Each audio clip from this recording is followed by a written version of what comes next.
I must admit, Dame Dash had a few interesting words for Cameron, in terms of Cameron used to not like journalists back in the day.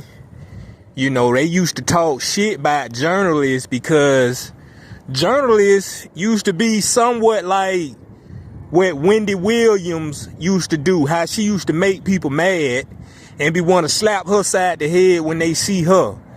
So in pretty much other words, Dame Dash really is accusing Cameron really for doing the same thing, you know.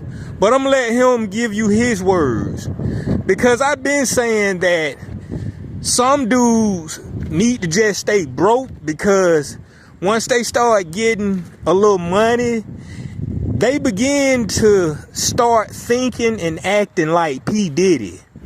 You know, until two skinny white men grab them by the throat and backdrop them on their back, a lot of people, once they get their money up, they'll start acting just like what they was against.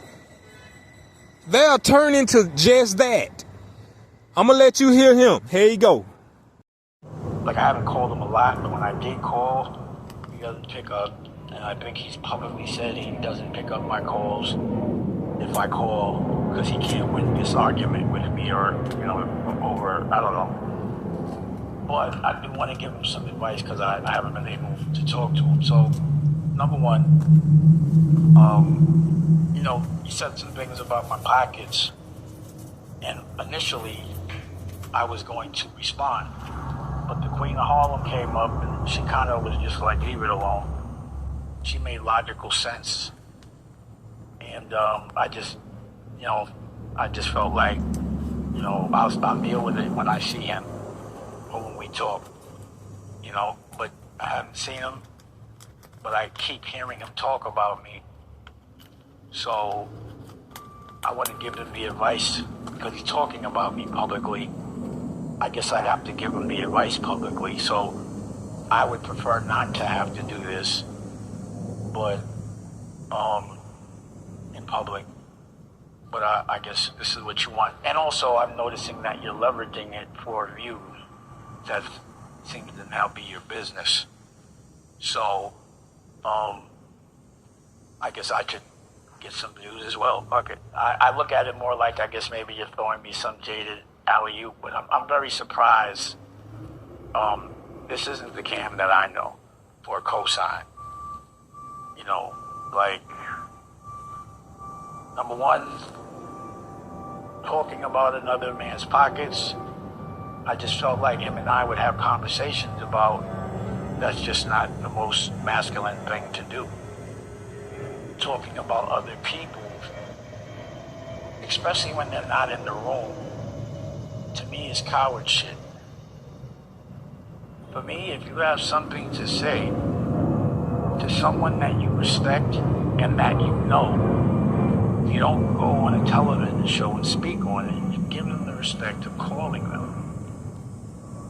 And, you know, I would challenge you to ask your co-host Mace, or the girl that is with you, if they think that the right approach is to talk about people that you respect that have helped you in public because they said something that you don't like, rather than call them. And I don't respect, because anyone can sound articulate and tough or confident when no one's there to challenge them. All right? I just wish that we could have a conversation so that the things that you're saying so confidently, I could give you the right advice about your perspective on them. But it doesn't, there's no point for talking about people that aren't in the room if you can talk to them. And what I notice is when you do have people on your show, you're very nice to them, you know? And I don't think it's a problem being nice, but I do think there's times that they should be challenged. Like, I would never think that the Cam I knew would use his platform to sit with his old ops and talk about his brothers. So my advice, Chan, is like, again, this is something that I live by. If someone had a problem with you, generally speaking, unless I could squash it, pause, then they had a problem with me. So if someone is disrespecting you and I have them on my show, respectfully, I'm going to ask them about it. But I'm not going to sit with someone that I know is disrespecting my friends and be ha-ha and he-heing with them. I just wouldn't advise that. Also, this thing I saw, because you brought it up, about you talking to Memphis Bleak on your platform about the presidency of Roc-a-fella. Number one, it was the vice presidency that we spoke about. But all we did was have a conversation between someone that I respected to be able to have a real conversation with. Until I got to talk to the rest of my crew about it, it's just called talking ideas. And where I'm from, it's not thorough to have a really private conversation and go to the radio and tell everybody before everyone else knows. Now, I just thought you were young, and I didn't even let you know, but I think you know how many problems that mistake you made caused. But you never said nothing to correct it. And now you're saying something about the presidency, which is not true. Sitting with people that you used to disrespect daily, at least that's what I used to see.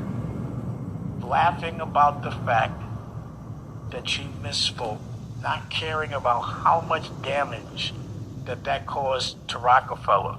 Memphis Bleak told you that started everything.